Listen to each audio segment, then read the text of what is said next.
The bridal suite mirror reflected an image that would have made my mother-in-law, Eleanor Westminster, clutch her pearls in horror, me standing in a crisp black server's uniform instead of the mother of the bride gown hanging untouched in my closet.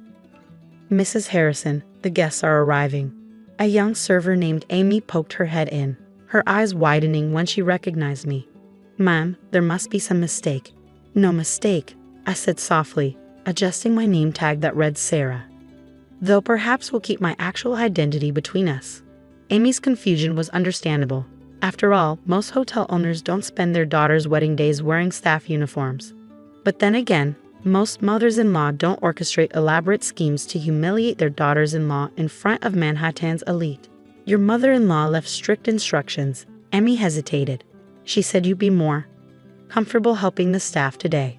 Comfortable. Such an elegant way of saying Eleanor couldn't bear having her society friends see her son's wife. The woman who'd worked her way up from nothing, standing beside her as an equal. Did she now? I smoothed down the uniform, remembering the phone call from last week.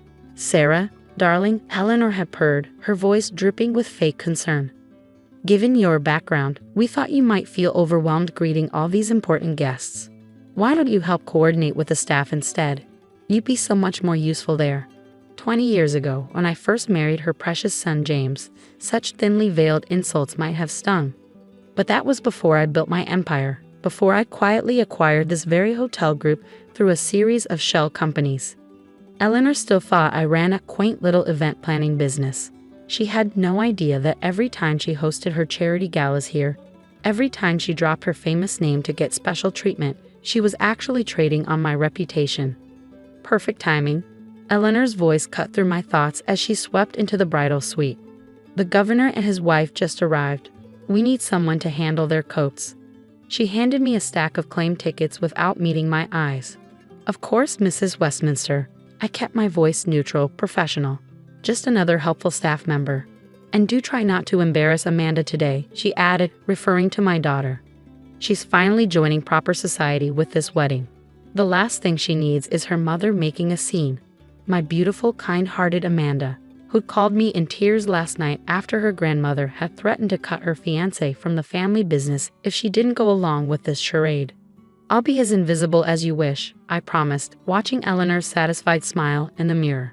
The next hour passed in a blur of designer coats and air kisses. I watched Eleanor work the room, introducing my daughter to New York's finest while conveniently forgetting to mention the mother of the bride. The irony of these same people fawning over Eleanor, desperately trying to curry favor with the woman they thought controlled access to the city's most exclusive venues, was almost worth the humiliation. Almost. "Sarah?" Eleanor's sharp voice carried across the lobby. "The Matthews need their drinks refreshed, and do be careful with the crystal this time." This time. As if I'd ever broken anything in my life. But I dutifully picked up a fresh champagne tray, circulating through crowds of people who'd attended my charity galas, sat on my company boards, begged for my investment in their ventures, all without recognizing the woman behind their success. "Mom?" Amanda's voice trembled as she caught me near the kitchen. My daughter looked stunning in her wedding gown, though her eyes were red-rimmed. "You don't have to do this. We can tell everyone." "Shh." I squeezed her hand. "Your grandmother may control the narrative today, but trust me, sweetheart, I'm exactly where I need to be." "But it's not fair," she whispered fiercely. "You built this whole empire. You own this entire—" "Amanda." Eleanor materialized beside us. "What are you doing talking to the help? The Secretary of State's wife is asking for you." She shot me a warning glare. "And don't you have work to do?" I watched them go, Amanda's shoulders stiff with suppressed anger. "Soon," I promised silently. Soon they'd all understand exactly who they'd been looking down on. The breaking point came, as I'd known it would, during the reception. Eleanor had seated me not just with the staff, but in the actual kitchen. I was calmly eating my dinner when her voice rang out over the sophisticated murmur of the ballroom. "This is absolutely unacceptable," she thundered. "Do you have any idea who I am?" "I demand to speak to the owner immediately." I dabbed my lips with a napkin, straightened my uniform, and stepped through the kitchen doors. Eleanor was berating the maitre d', her face flushed with self-righteous anger. "Is there a problem, Mrs. Westminster?" I asked mildly. "You." She spun toward me. Get me whoever's in charge. The service tonight has been atrocious. The wine selection is all wrong, and I want heads to roll. Well, I said softly, reaching up to remove my name tag. Since you asked so nicely. The maitre d' was already smiling, having known my true identity all along. Around us, the crowd fell silent, sensing the shift in power. What are you doing? Eleanor demanded. Get back to work. Oh, I am at work, Eleanor. I stepped closer. In fact, I'm exactly where I belong, overseeing my hotel on my daughter's wedding day. The color drained from her face as understanding dawned. Your hotel? My hotel group, actually. I smiled. Though you'd know that if you'd ever bothered to look past your own prejudices and see me as more than just the help. The champagne glass in her hand shattered on the marble floor. But for once, Eleanor Westminster had absolutely nothing to say. Eleanor swayed slightly, her perfectly manicured hand clutching at her throat. Around us, the elite crowd of Manhattan society leaned in, phones discreetly recording what promised to be the scandal of the season. This is impossible, she whispered. These hotels belong to SH Global Ventures. Indeed they do. I straightened my uniform with deliberate care. SH. Sarah Harrison. I do enjoy how the wealthy elite never bother to look beyond their assumptions. Makes acquisitions so much simpler. Sarah, James, my husband, stepped forward from the crowd. Unlike his mother, there was a glimmer of pride in his eyes. He kept my secret all these years, understanding why I needed to build my empire quietly, away from his family's interference. The renovations you demanded last spring, Mother, he said. The new wing you insisted had to be ready for Amanda's wedding, you were actually making demands to your daughter-in-law. Eleanor's face shifted between shades of red and white. But your little event planning business was the perfect cover, I finished. While you were so busy looking down on my little business, I was acquiring properties across 3 continents, including, I might add, your beloved country club. A collective gasp rippled through the crowd. The Westminster Country Club was Eleanor's pride and joy, her seat of power, where she determined who was worthy of joining Manhattan's elite. That's why the board stopped taking your calls, James added, moving to stand beside me. Sarah's been implementing some long overdue changes to the membership criteria. Merit over money, if you can imagine.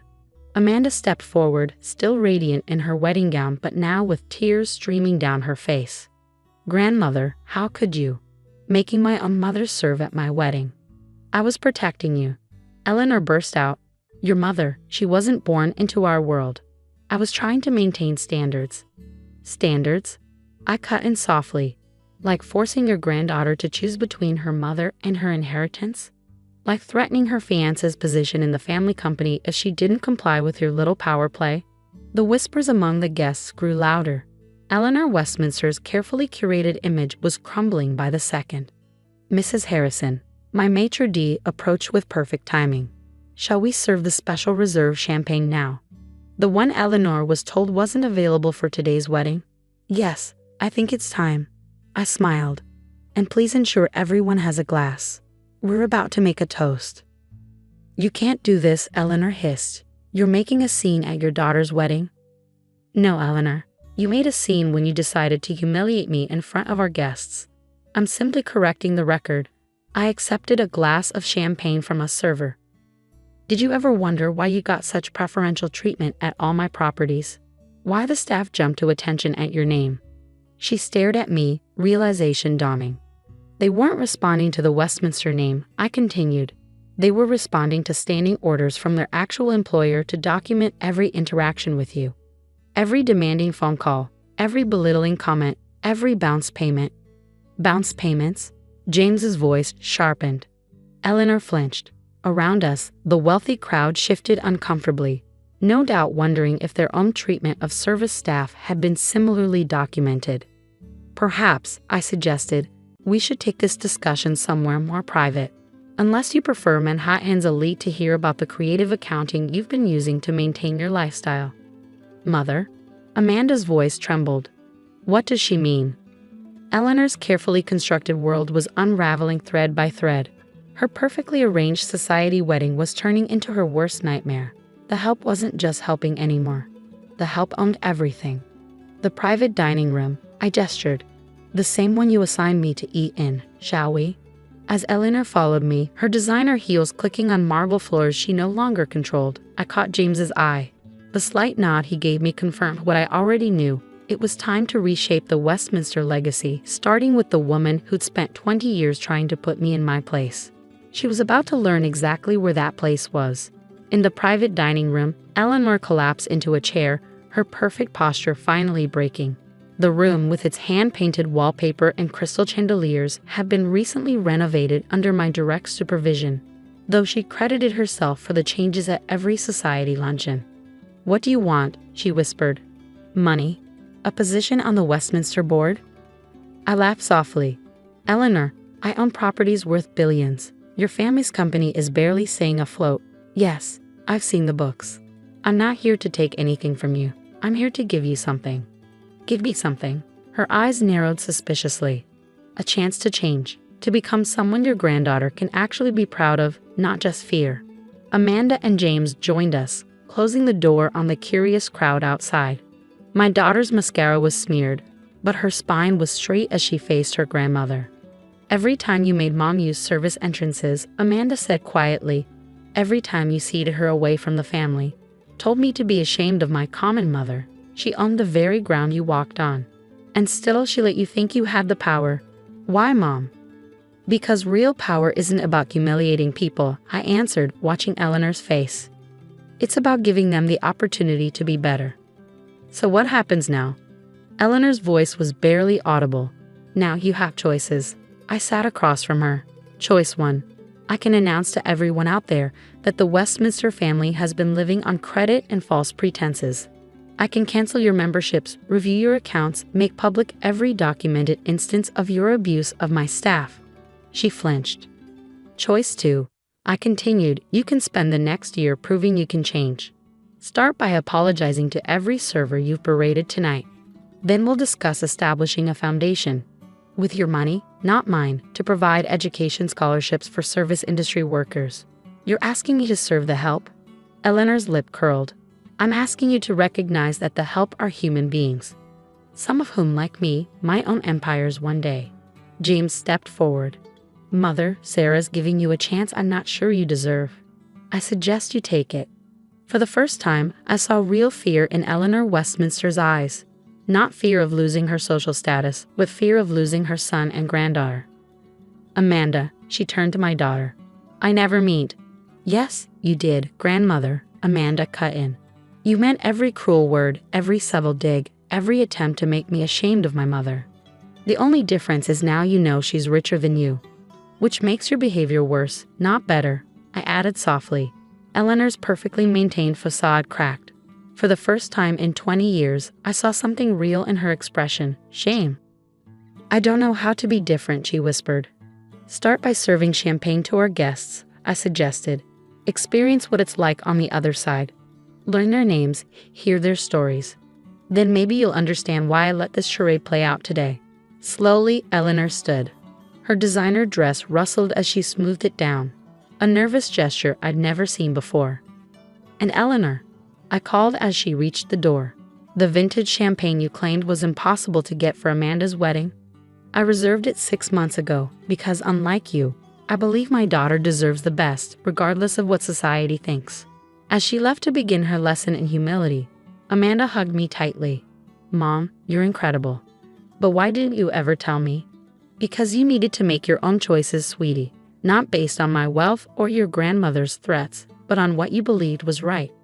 James wrapped his arms around both of us. "Should we go watch the great Eleanor Westminster serving champagne to her society friends?" I smiled, remembering the young woman I'd once been, determined to succeed despite the Westminster's disdain. You know what they say, success is the best revenge. But teaching empathy, that's priceless. Together, we rejoined the party, where Eleanor Westminster was learning her first lesson in humility, one champagne flute at a time. The whispers and camera phones followed her every move.